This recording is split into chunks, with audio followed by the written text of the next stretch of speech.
children and grandchildren, the next greatest privilege is probably being a job creator. I had the privilege of being a job creator for over 21 years. And at our peak, we had, with our three businesses, close to 350 employees. And then the recession really set in. And by 2010, we had less than 70. And that was the toughest time of my life. You know, when you're laying off people, that's not individuals, that's lives of families. And that makes a difference. And so that's kind of the reason I got into politics, because I felt like the government had caused a lot of these issues. It stepped in the way of that entrepreneurship opportunity. Too many overreaching regulations. There's a need for government, but we've grown our government way too big, in my opinion. It's stepping in every point of our lives. I like the fact that I have liberties and freedoms in this Constitution. And if you don't live by the Constitution, then I guess you don't have a Constitution. And so I'm a constitutional conservative, what I tell myself. And I look after those things that to be self-reliant, self-sufficient, independent where we can. The role of government is to take care of those who can't take care of themselves. But we as citizens have a far greater responsibility to look after our neighbor. And who's our neighbor? Everyone. Everyone in this room. You may not live next to me anywhere, but you're still my neighbor. And I have a responsibility to do what I can where I can. And that's what I strive to do as a representative. Yeah. And I had the privilege of serving in District 4. And I want to talk a little bit about what I did while I was in District 4. You know, I had the privilege of introducing legislation that passed, extending the I-11 corridor from Las Vegas to the I-80 interchange up north.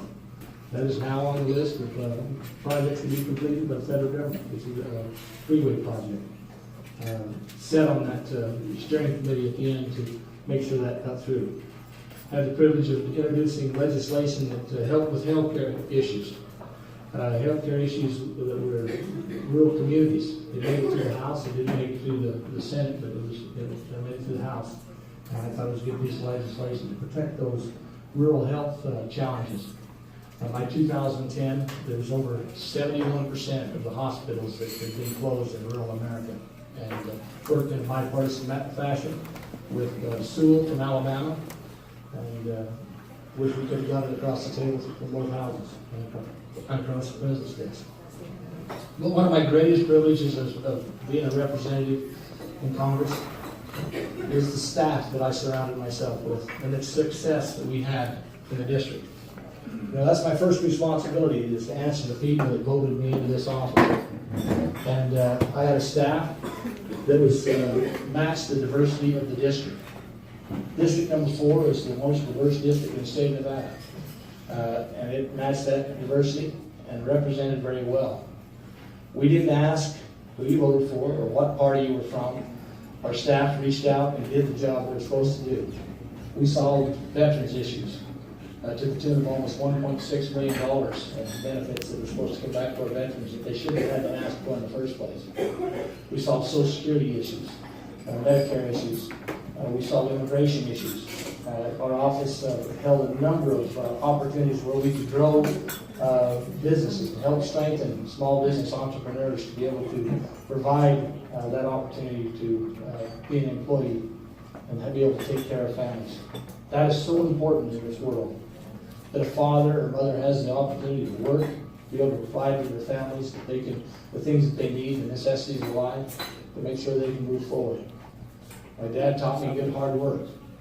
I like to say that maybe I'm not always the sharpest pencil in the box, but nobody will outwork me. And I believe that to this day. I work hard. I have a great desire to work and serve. And I continue to desire that privilege to be able to represent you once again and show you that the kind of representative we need with a constitutional representative. You know, I served 2 terms in the state legislature. And when we come out of the 2013 legislature, this is not my words, it was from the press's words, that it was the most productive session that we had in probably 30 years in the state of Nevada. The fact that it worked across the aisle with the speaker and myself as assistant minority leader, and we accomplished things that helped get Nevada moving again. That's the kind of legislation we're supposed to do, in a bipartisan effort, come up with the issues that need to be addressed at the state level and fix those challenges. So I look forward to that privilege again, and thank you for the opportunity to be here. Thank you for your involvement, and I hope you all continue to stay involved because it's very important. Thank you. Adults live with at least one chronic condition, and nearly 1 in 3 lives with 2 or more chronic conditions.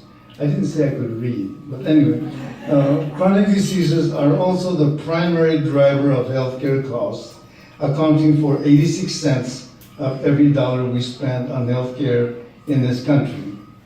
What policies did you support while you were in Congress to fight the rise of chronic diseases, and what policies do you plan to support if you are elected?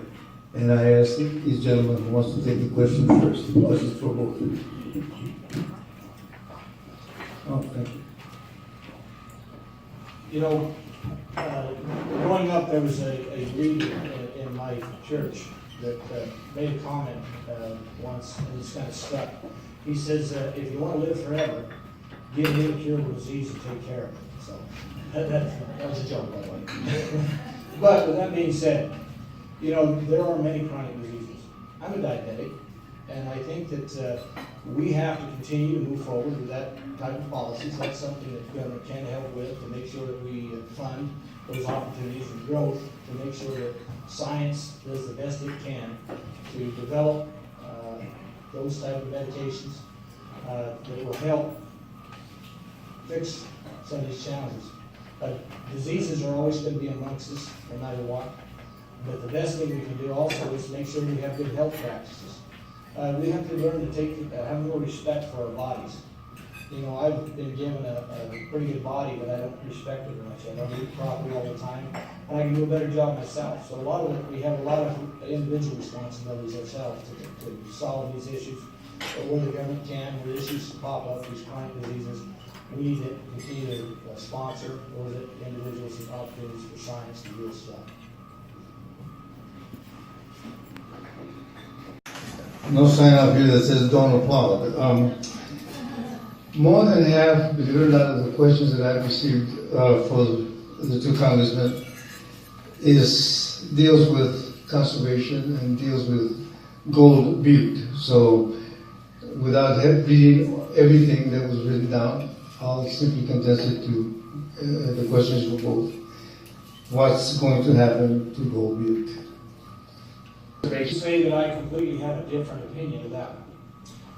I come from the Gold Butte area. I'm speeches right there. The Overton, Logandale, and the Virgin Valleys, that's our backyard. And let me tell you the difference between the Antiquities Act and what, you know, it's already being taken care of. The BLM manages that land, and the BLM will tell you that it's probably best place to take care of place, probably anywhere around. They don't have to spend a lot of time out of Gold Butte protecting things.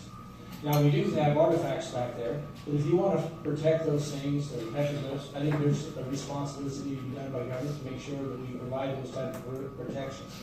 But when you turn it into a national monument with the promises that there's going to be money spent, the proper legislation was just what happened with the Tule Springs National Forest monument. It is done the right way. People, all legislative processes were backed by it on both sides.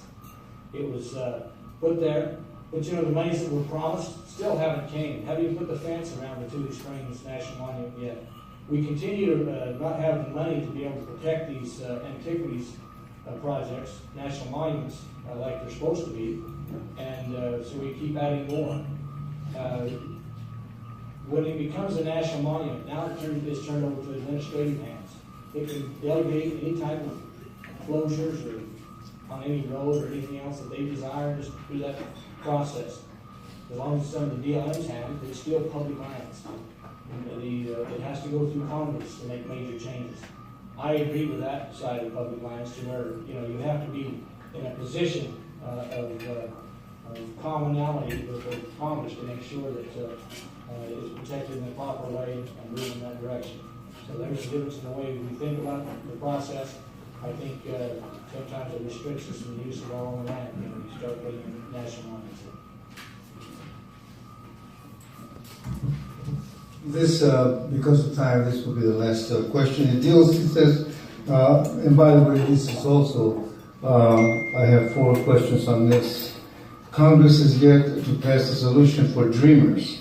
If elected, what will you do to resolve this important issue? Thank you. I believe that's a very, very, very important issue that needs to be solved. People need certainty in their lives. The dog issue should have never been done by executive authority in the first place. It should have been done through constitutional prospects in Congress. And I will work hard to make sure we solve that. People need that certainty. They need to know that they're here. I won't necessarily move things to the point of where guaranteed citizenship would have a pathway to citizenship, but also give you legal status to make sure that you're comfortable being here. Those children that came here have no choice of their own. They need to have the opportunity to make sure that they have a secure life here in this country. But we need to also solve the overall arching problem to make sure it doesn't happen again. We need to legislate good immigration policies that are understood, that can't be played in the Congress or in the judicial system back and forth with ideas that don't really work. We need to make sure it's good, sound policies, and I will work to make sure that those good, sound policies are put in place. Matter of fact, I've got individuals that, if I'm in office, are already working on sound legislation. So we look forward to that privilege. Thank you.